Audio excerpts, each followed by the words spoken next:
ils n'ont pas démonté et on se retrouve avec ce genre de choses. Je vais vous présenter un nouveau partenaire de la chaîne. Ouais, toi, tout t'excite. Ouais, ça va courir, un petit...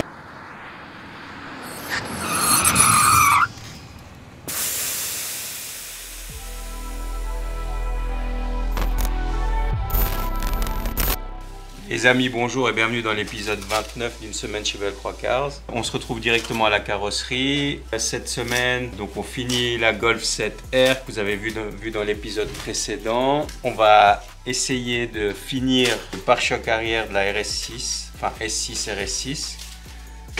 Mais c'est toujours un petit peu la galère, on essaie de trouver la solution. En méca, on va préparer le moteur qu'on va swapper dans la E36. Il y a ça qui nous attend cette semaine. On finit la Lexus, on la pose sur ses roues, on fait tous les tests pour la suspension pneumatique. Puis je crois que c'est déjà pas mal. Donc on se retrouve directement dans la cabine de peinture avec Nathan qui est en train de préparer la voiture. Du coup, c'est la Golf 7R que vous avez vu dans l'épisode précédent. Donc là, elle est chez nous pour pose d'aile large et puis peinture du bloc avant et des portes avant. Donc vous voyez, les portes avant, on a tiré les bosses qu'il y avait sur les portes en alternatif pour pouvoir permettre à Nathan de faire un noyage sur les portes avant pour qu'on n'ait pas de différence entre les ailes et les portes avant. Donc on noie sur les deux portes avant. Peinture des ailes, peinture du pare-choc, peinture du capot.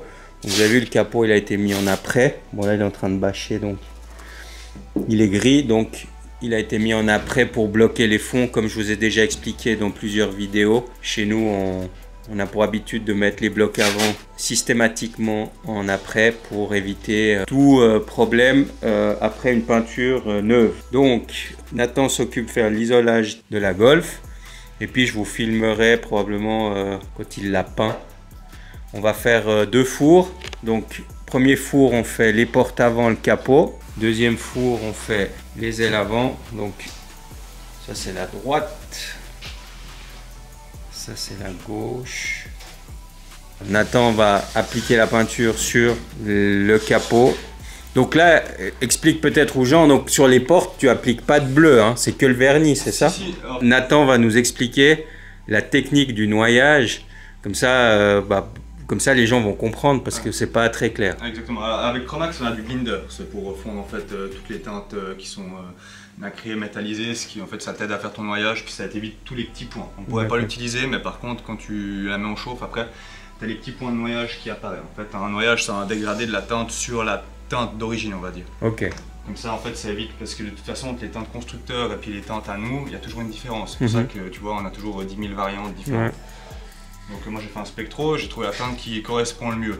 Mais après si moi je prends le pistolet et que je fais un échantillon, toi tu as avec la même teinte, le même pistolet, tu fais un échantillon. Ça sera pas la même chose. Ça sera pas la même chose, ça sera pas le même rendu. En fait c'est le noyage, c'est vraiment pour éviter. En fait en gros tu viens, tu appliques ton binder mouillé comme la teinte, sans aller vers les arêtes, sans aller vers les bords. Après tu prends ta teinte en fait et puis tu dégrades, donc tu noies, tu dégrades ta teinte dans la teinte. Donc ça veut dire que tu vas mettre du bleu sur un tiers de la porte à peu près. Ça il y aura du bleu puis après tu viens en noyau. En mourant. Exactement. Ok. Exactement. Et puis après on revernit toute la porte. Exactement. Et c'est ça qui va nous permettre de plus avoir de différence entre la porte et l'aile. Exactement. Ok. Donc je récapitule. Il va appliquer la teinte de base sur un tiers de la porte. Donc le côté où il y aura le nouvel élément peint. Et puis après il vient en mourant jusqu'à peu près au milieu de la porte. Exactement. Ouais. Et donc la teinte d'origine reste sur l'autre moitié de la porte. Exactement. Et puis après tu viens vernir et puis comme ça tout est neuf. Exactement. Et on verra plus de différence. Exactement. Et puis comme ça on a l'aile, la porte avant qui va jouer avec l'aile avant parce que ça sera la même teinte. Exactement. Et puis derrière, vu qu'on n'a pas touché la teinte, ça jouera avec la porte arrière. Exactement. L'explication technique du noyage. Donc je vous montre les pièces. Ici il y a le pare-choc avant. Donc j'aurais peut-être dû vous le filmer avant parce que le pare-choc avant était criblé d'impact de cailloux. Donc là il est beau lisse, refait à neuf. Donc ça aussi on va bien évidemment reprendre les petits caches de la phare. Et puis le client nous a demandé de refaire tous les inserts de pare-choc qui étaient noir brillant, de les repeindre en noir brillant pour qu'il ait vraiment toute la face avant du véhicule neuf. Et là, on a Diogo qui s'énerve sur le pare-choc arrière de la S6 RS6 parce que c'est pas encore, alors c'est bien, mais c'est pas encore parfait. Et nous, on veut vraiment pour le coup que ça soit parfait. Donc on passe des heures et des heures, on prend le temps. Il faut que les lignes jouent parfaitement comme d'origine, c'est vraiment le but. Donc on passe du temps pour ça. Voilà ce que j'avais à vous montrer. Je vous reprendrai plus tard dans la vidéo, je vous montrerai la peinture de la Golf bleue. Et puis nous, on se reprend dès qu'il y a quelque chose d'intéressant à filmer. Tout de suite. Les amis, je vous reprends parce qu'il y a quelque chose d'intéressant à vous montrer. Alors, on n'est pas là pour critiquer ou quoi que ce soit. C'est juste pour vous montrer la différence et les manières différentes de travailler en différentes carrosseries.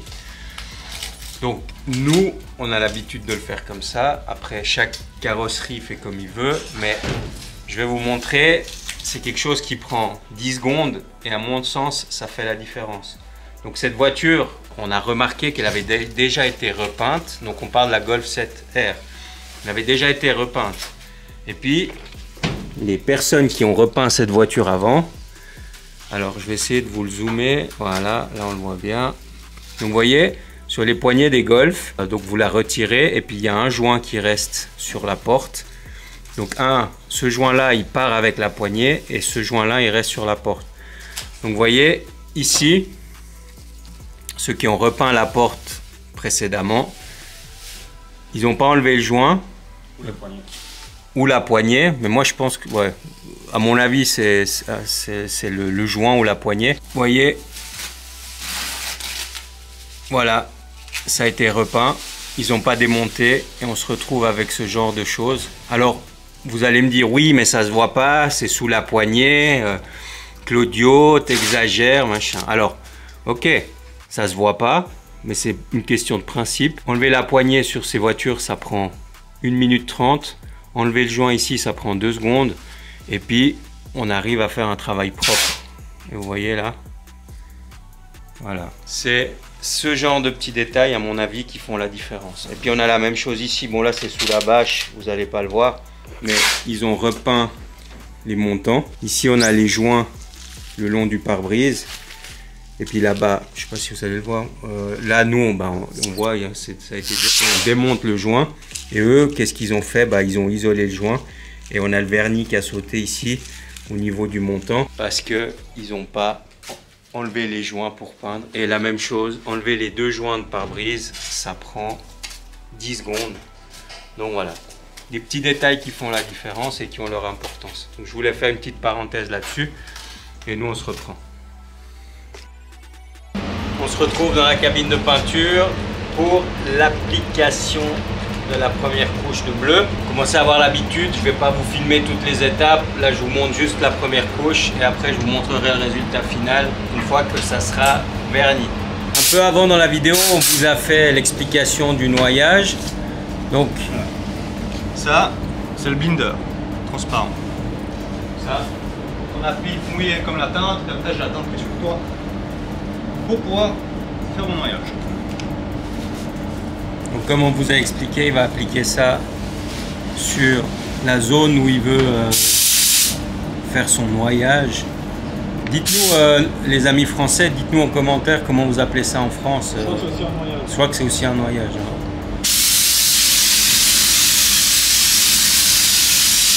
c'est un produit qui est transparent, ça ressemble un petit peu à du vernis. Vous voyez là, il a appliqué le produit, on voit où ça brille. Donc il applique pas sur les bords, il applique au milieu. Et là maintenant il a changé, il a pris la teinte.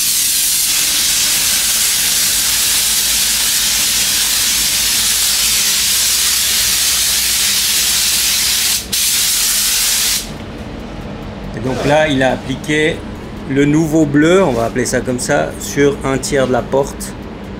Donc on voit vraiment aussi sur les papiers que ça meurt. Après vous avez vu, en haut je m'arrête un peu par là, en bas je vais un peu plus loin, c'est pour pas qu'il soit trop régulé. Comme ça il se voit moins à l'œil. Si on fait vraiment une bonne droite, il y a plus de chances que ça se brûle. Ouais, donc si on fait une coupure franche, bah, ça va plus se voir. On dit que là on voit bien, là c'est un peu plus chargé, et là on voit que c'est moins, puis là il n'y en a plus. Donc ça c'est vraiment... Ça aux deux couches, et puis toujours la première va plus loin que la deuxième. Donc après vraiment la deuxième couche de bleu, c'est vraiment que ça sert à rien de lui mettre de la teinte partout. Donc on répète cette opération sur l'autre porte. Donc bien évidemment, s'il y aurait eu un noyage sur le capot, bah, ça aurait été la même opération sur le capot. Exactement. Ça, on va faire les ailes.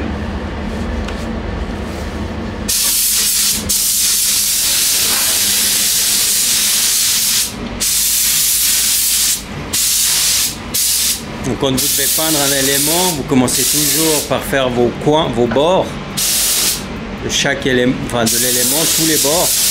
Vous voyez?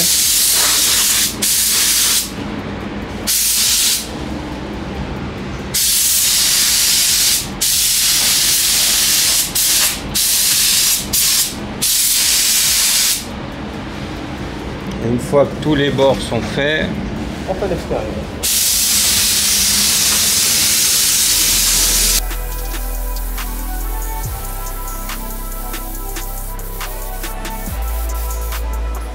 Ce que Nathan m'expliquait aussi, c'est que quand vous faites une pièce comme ça, vous aurez toujours tendance à suivre la forme de l'aile.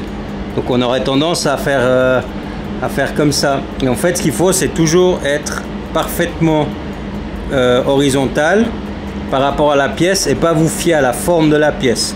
Parce que sinon, vous allez vous retrouver avec plus de... Voilà, une surépaisseur. Une surépaisseur.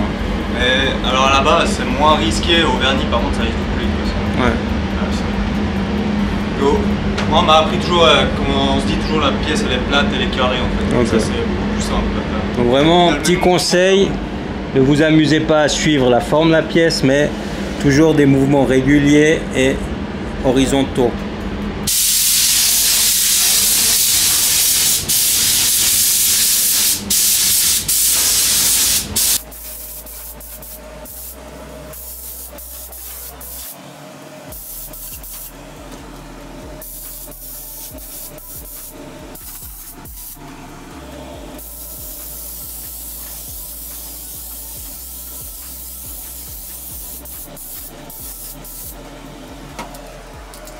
Donc maintenant capot.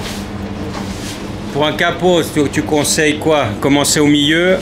Alors moi j'ai toujours bien aimé de commencer du bord jusqu'au milieu. Mais ces derniers temps je remarque que j'ai moins de problèmes si je commence du milieu puis que je reviens. Ok. Après faut juste... C'est bien souvent quand tu commences du bord en fait, comme ils sont jamais on va dire droits, toujours commence à prendre une fausse ligne puis après tu arrives au milieu puis t'es un peu de travers. Tandis que quand tu commences du milieu tu peux bien être droit. Donc, j'ai fait 10 ans comme ça, puis maintenant j'ai décidé de changer. Il n'y a pas une technique mieux que l'autre, c'est au feeling. Quoi. Okay. Après, moi je commence toujours par faire mes bordures comme ça. Ouais. Je commence toujours par faire les bords, comme ça je suis sûr que mes bords ils sont couverts en fait.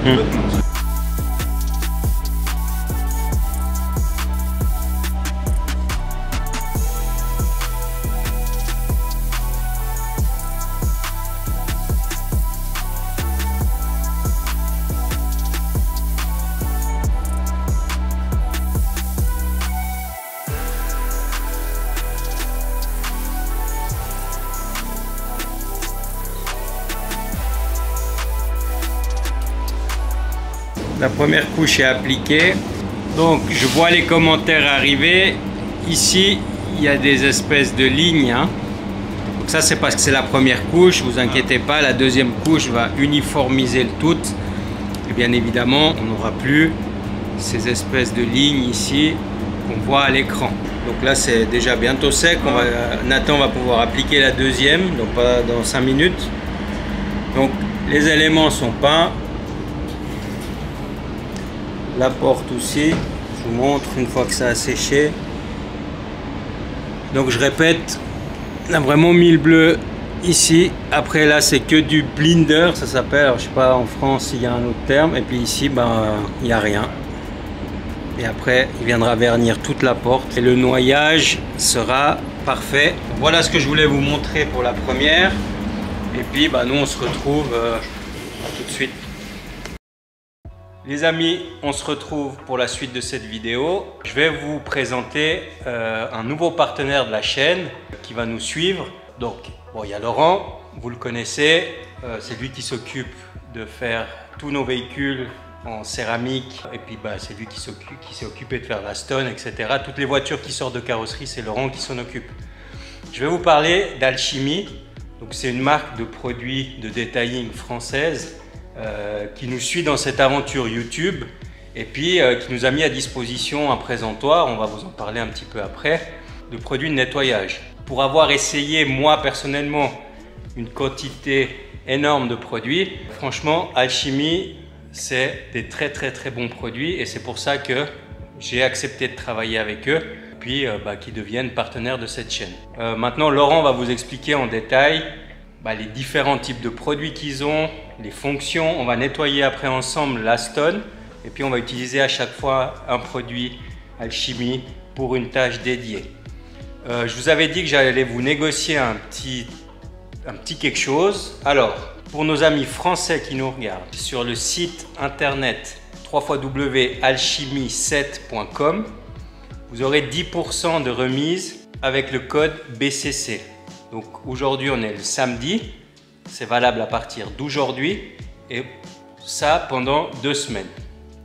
Pour nos amis suisses qui nous regardent, vous avez le même code promo, donc le code BCC, sur le site de carcosmeticdetailing.ch. Tous les liens sont en description. Vous cliquez, vous avez 10% aussi grâce au code BCC. Et si vous êtes dans la région, Laurent, vous allez le voir directement à son shop et il s'occupera de vous. Et avec le code BCC, vous avez aussi droit aux 10% sur toute la gamme Alchimie, sans exception. Donc les liens sont en description. Faites-vous plaisir, c'est des super produits. Si je vous les conseille, c'est parce que ça vaut le coup. Donc allez, cliquez sur le lien et puis prenez soin de vos voitures. Salut Laurent. Hello. Ça va? Nickel, merci. Ok, donc explique-nous un petit peu qu'est-ce qu'on a là, qu'est-ce qu'on a comme produit, peut-être d'où vient la marque, etc. Et puis comme ça, les gens apprennent à connaître Alchimie. Alors voilà, comme tu l'as dit, donc Alchimie 7 est une marque française. Ça fait déjà de nombreuses années qu'ils sont sur le terrain du nettoyage, du detailing et du fait de prendre soin de sa voiture. Ils sont un petit peu les précurseurs des différentes étapes de detailing. En l'occurrence, Alchimie 7 en ont mis 7 en place.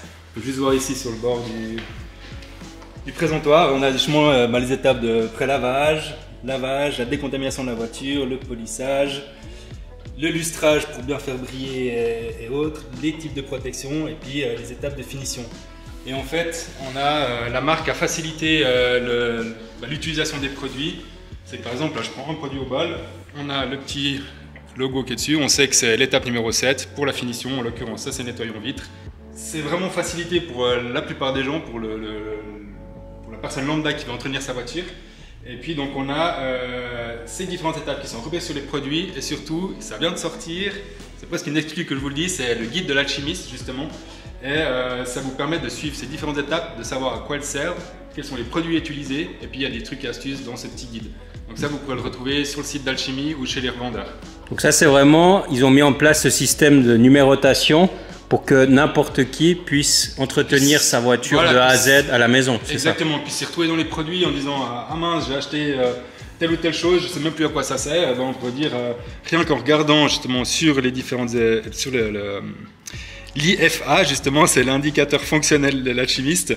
On a les différentes étapes. Donc on peut voir que l'étape 1 c'est le pré-lavage, lavage et la décontamination. Donc ce produit on peut l'utiliser dans les 3 étapes. D'accord. Ok. Donc là, on n'a qu'une toute petite partie de la gamme des produits disponibles. Hein. Exactement. Donc là, c'est vraiment un présentoir assez léger qu'on a justement fait exactement pour toi, pour la carrosserie et le garage. C'est des produits que tu vas utiliser un petit peu tous les jours quand tu sors une voiture d'ici. Alors il y a aussi toute une gamme de microfibres. Donc typiquement ici des microfibres multi-usages qui vont être utilisées par exemple pour l'intérieur. Et une gamme aussi de microfibres pour la carrosserie, ultra douce, très absorbante pour l'eau, mais ça on va le tester en direct sur la Stone tout à l'heure. Je vais vous montrer les différentes microfibres. Donc microfibres de séchage. Microfibres de séchage, mais aussi d'essuyage, qu'on appelle le buffing. Okay. Donc on a des microfibres très douces pour ça, on a des poils courts, des poils longs, enfin il y a vraiment... on en parle après quand on les utilise. Exact. Donc voilà les amis, ce que je voulais vous présenter aujourd'hui dans cette vidéo. J'espère que vous jouerez le jeu et puis que vous irez cliquer. Et puis nous, maintenant on va sortir la voiture, la nettoyer parce qu'elle nécessite un nettoyage parce qu'elle est dégueulasse. Donc un nettoyage complet de la Stone et puis au fur et à mesure on vous présentera les produits qu'on va utiliser pour les différentes étapes. A tout de suite. Du coup on se retrouve à l'extérieur, toujours avec Laurent. La Stone est là, on est prêt à la laver. C'est un petit lavage sur le cou, hein. Donc là on va mettre un petit coup d'insecte, le produit qu'on a présenté tout à l'heure. Un petit coup sur la face avant. Donc ça c'est le produit qui va permettre de ramollir les insectes morts qui sont sur votre voiture pour pouvoir les enlever plus facilement et puis pour éviter les traces, hein, c'est ça? Exactement, ouais. Enfin alors c'est surtout, ça va aider à favoriser sans devoir trop frotter le moustique. Ils vont déjà un petit peu décomposer avec le produit. Petite note justement pour les intéressés de la marque, là on a le insecte, on a des produits qui sont prêt à l'usage, donc directement vous l'achetez en flacon comme ça, et il y a quasiment toute la gamme qui est en version pro à diluer. Donc pareil, il existe le DI7, destructeur d'insectes à diluer, comme ça vous pouvez même doser, et puis économiquement pour les professionnels ou ceux qui lavent beaucoup, c'est plus intéressant que de chaque fois le produit prêt à l'emploi. Donc là on laisse agir face avant hein, avec l'insecte, sur les rétros, je ferai l'impasse ici, de ce côté là. Et la taupe, on peut mettre aussi sur le pare-brise parce que parfois on a quand même pas mal d'insectes sur le pare-brise. On va laisser agir un instant puis on viendra rincer avec le nettoyeur haute pression. On est cramé de fou. On a meilleure mine. Ok les amis, on se reprend. On a dû nettoyer la Stone en vitesse parce qu'on est en plein soleil, donc faut pas que ça sèche. Donc bon, laver une voiture, vous connaissez la technique des 2 seaux, les 2 gants, etc. Si vous avez des questions, posez-les en commentaire. Et puis, Laurent répondra à vos questions lavage voiture. Du coup, on va passer à la partie séchage. On a évoqué tout à l'heure les microfibres de séchage. Ici, on est sur le modèle Gizmo Evo XXL. Donc c'est franchement un best-seller. Hein. Ce sont des fibres twistées. Donc, on peut voir... C'est des fibres longues, très absorbantes. Et puis, vous voyez un peu la taille de la microfibre. Là, il suffit simplement de la poser sur le capot. C'est impressionnant. Et c'est sec. Et c'est sec. Je vous montre tout en douceur. Après, on peut aussi appliquer.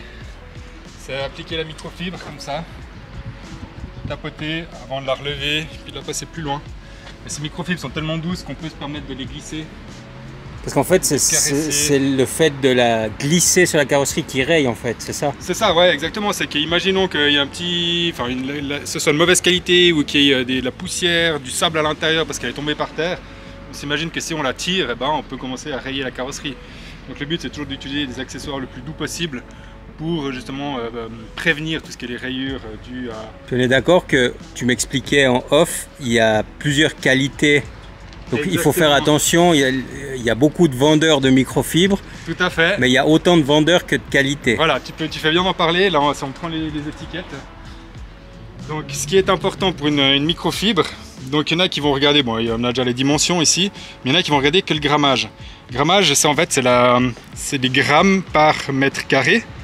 Donc ça veut dire c'est le poids de la microfibre, hein. Plus celle-ci elle fait son poids quand on la pose sur la carrosserie, il n'y a pas besoin d'appuyer encore pour sécher, rien que de son poids, elle va absorber toute l'eau. Mais ce qui est très important à vérifier à mon sens, c'est la composition de ma microfibre. 70 ou 70, hein, précise, 30% de polyamide, donc ça c'est vraiment le top du top de la composition. La plupart, vous verrez qu'il y a beaucoup de vendeurs et beaucoup de vendeurs vendent en 80-20. Parfois, à mon sens, certains sont vendus trop cher pour du 80-20, pour des dimensions plus petites que celle-ci par exemple.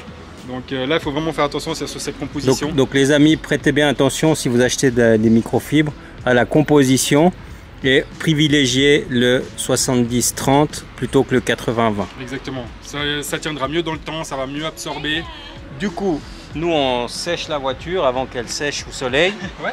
Et puis on se reprend pour les finitions, on vous explique tout ça. Les amis, on se reprend, on a toujours avec Laurent, on a séché la Stone, on l'a remis en haut. Et puis un produit super intéressant pour nos amis qui font du circuit. Je ne sais pas si vous l'avez vu, j'ai été tourné sur circuit au Mans avec la Stone. Et elle a pas mal de petites. Voir ici. Je sais pas si on va le voir ici. Voilà, là on voit, c'est une trace de pneu. Enfin, je sais pas, ça se dit pas comme ça, mais De gomme. une trace de gomme, là, voilà. Et en fait, avec ce produit, donc c'est le C'est la Alchimie G7. Alex. Dis bonjour à la caméra. Salut, Ça va Je suis en train de faire une petite stories. Ouais. Regarde ça, là, c'est magnifique. Ah, c'est beau. Wow. Abonnez-vous à son compte, Belle Cars, c'est écrit en haut, voilà, ici. Magnifique.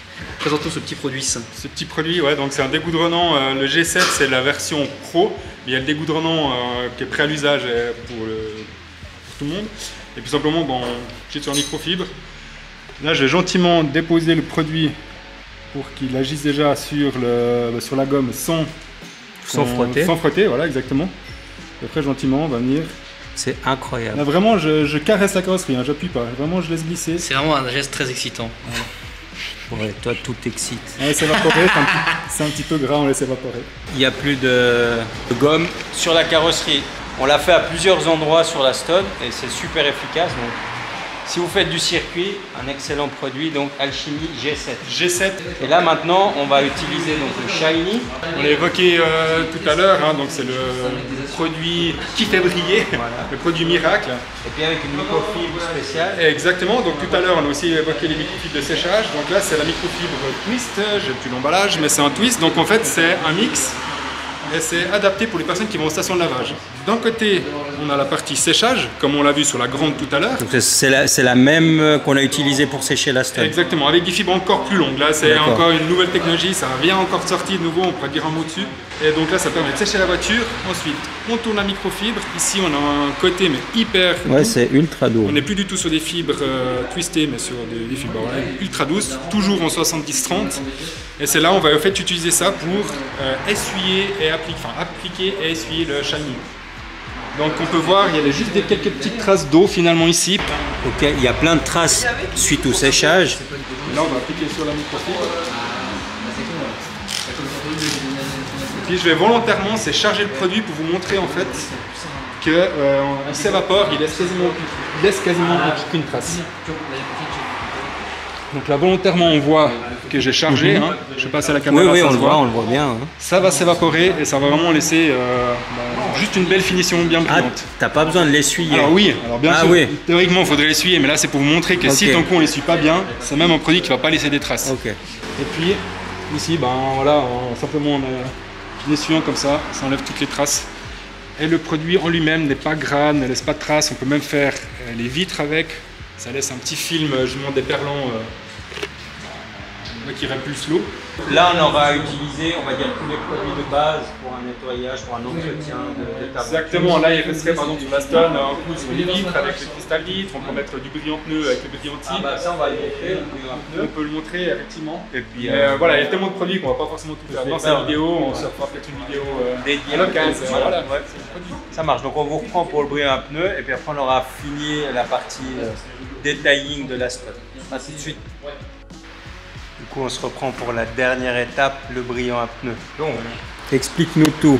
ici c'est du brillanti, donc c'est un traitement pneu, on peut dire longue durée parce qu'il contient justement du silicone, contrairement à d'autres qui n'en ont peut-être pas.